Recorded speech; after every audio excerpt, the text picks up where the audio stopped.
Welcome back to the Food Rack. My name is Victoria. I'm a senior with a spinal injury, so if I can make this recipe, you can too. Today's rice, toasted in butter and avocado oil and cooked in onion, is fluffy, moist, and blends well with other seasonings and flavors, so it's perfect to serve with any meat dish.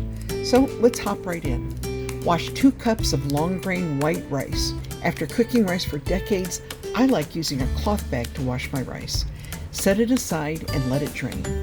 On medium-high, heat 2 tablespoons butter and a generous tablespoon of avocado oil in a pan that has a lid, since you'll be covering this layer. The avocado oil is ideal because it has a high smoke temperature and will enhance the butter's rich flavor. You can substitute with olive oil, but the flavor and texture will be slightly different. Add a medium finely chopped onion and saute until clear. Add the washed and drained rice and saute the rice until the rice kernels turn a more solid white color. Continue cooking until the rice begins to take on a nice toasty color, but be careful not to let them burn.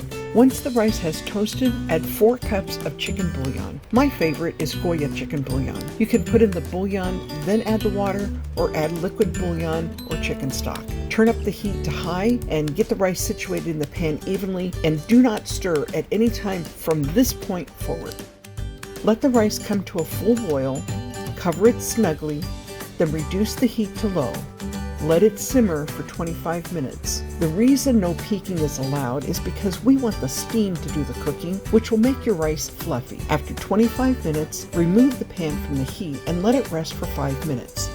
After 5 minutes, uncover and fluff your beautiful rice with a fork. Your lovely rice is now ready to serve with any meat dish. Thank you, and I'll see you in the next video. To get everything on the Food Rack, be sure to hit that subscribe button.